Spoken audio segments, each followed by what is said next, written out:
morning, everybody. So we're off for another excursion.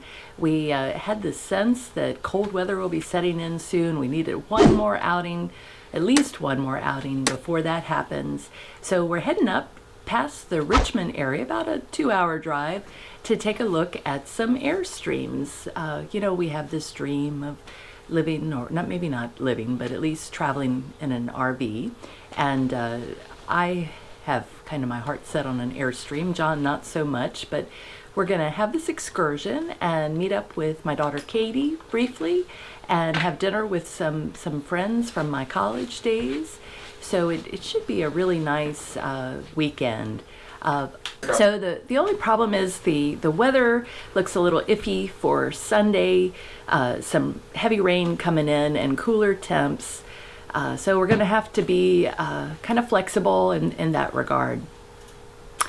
You're not going to need that.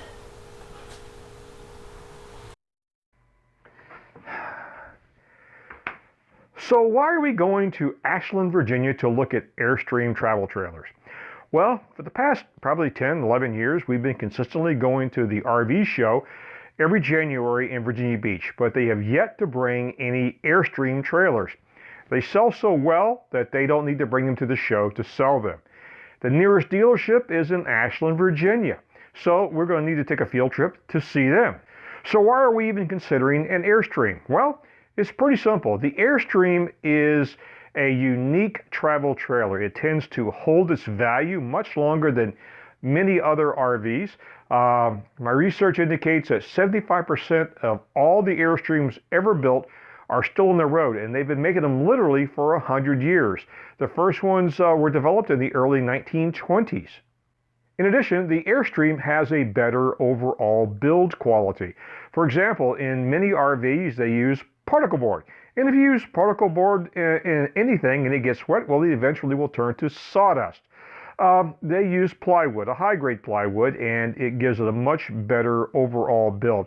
Plus, it's just more durable, and it's assembled with rivets as opposed to glue, which tends to hold up longer. And the Airstream doesn't have slide outs. Although they are nice because they give more inside space to the RV, slide outs can be a problem. You have toppers that have to be maintained so they don't leak. They're mechanical devices with motors and gears, and it's been my experience that it's just a matter of time before those things malfunction, especially if you're driving down over bouncy roads over a period of years. And Airstream simply doesn't have those. The downside to the Airstream, since they don't depreciate as quickly as other RVs, they tend to hold their value, which means they're going to cost more out of the gate. But at the end of the day, when we sell it, we can recoup a lot of our investment when we actually make that decision further down the road. The other downside is we're going to need a towing vehicle to tow the Airstream. Preliminary research says for the size we're looking at, probably a nice F-150 or similar type vehicle will do it. We probably will not need a 250 or larger, so that will be handy. Another unknown is how are we going to fit the Am Spyder into the equation? We don't know yet. We know we don't want to abandon the Spyder or leave it at home, so we're going to need to figure out something. But the Airstream is not a done deal. This is the first vehicle out of the gate we've looked at. It's one of Miriam's favorites, but we have a lot of research to do. And that, my friends, is the objective of the trip. So we were going to take the Spyder on today's outing, and looked at the weather forecast this week. It just kept getting worse and worse and worse, and so the forecast for the next 2 days is really bad. Define bad. Imagine every molecule in your body instantaneously freezing and exploding at the speed of light. Oh dear. Yeah, total plutonic reversal. So the route for today is pretty straightforward. After leaving home, we head over to US 460 and head northwest. Jump up on the interstate and head up to Airstreams of Virginia. So we have arriven at our destination. Oh, they got vans too. Yep.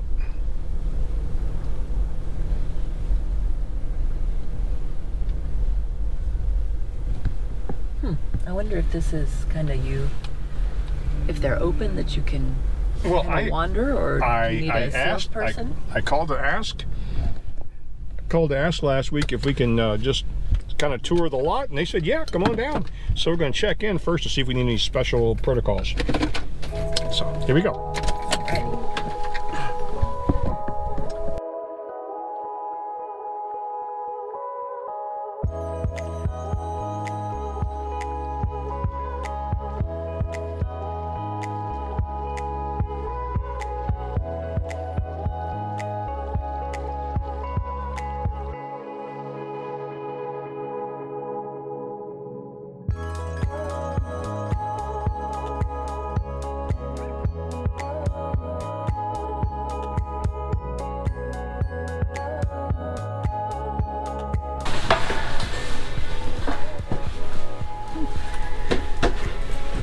I wonder if the table, I guess it adjusts. Yeah, they almost all adjust. This is pretty. Mm-hmm. Do you like it? 25 footer. Very nice. I love the windows. I like the way that that is configured, that you can walk around it. Yeah? And I like that the shower is separate from the toilet. Mm-hmm.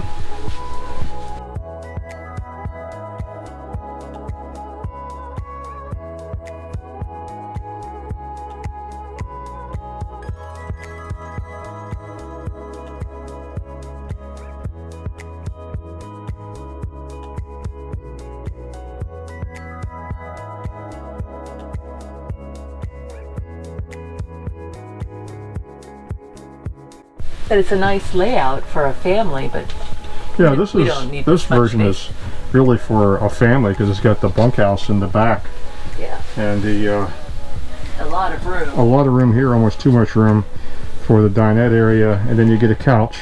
And I like the way the master bedroom with the closets on either side and Mhm. above. Yeah. Yep. They seem to put nice quality mattresses in their Yep. products.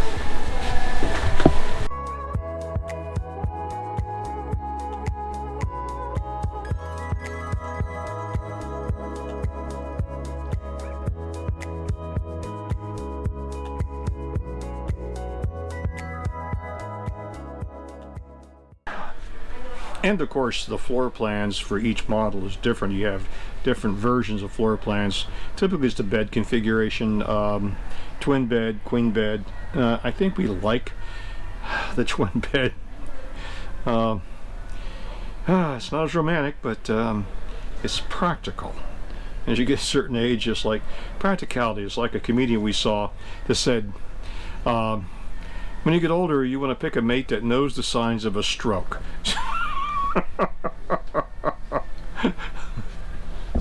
Getting this. Well, guys, good morning. And this is the reason we didn't bring the Spyder with us on this trip. At the moment, it's misty, rain, and quite cold, and it would not be fun. So, this is where we stayed last night. This is the Airbnb way back in the woods outside of Mechanicsville, Virginia. Nice comfortable home, and got to meet the host this morning and have coffee, and just rented a bedroom with a private bath, and it was very nice, very comfortable. So now we're gonna go hunt down some breakfast.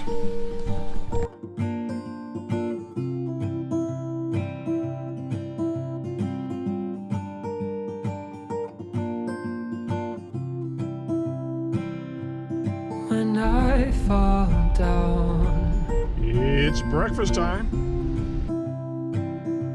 when I'm run out, I will find my way to the coast, where the water. You know, yesterday I was kind of regretting not taking the Spyder on the trip, because yesterday it was in the mid-70s. It was gorgeous, sun was out, and it would have been a great ride up.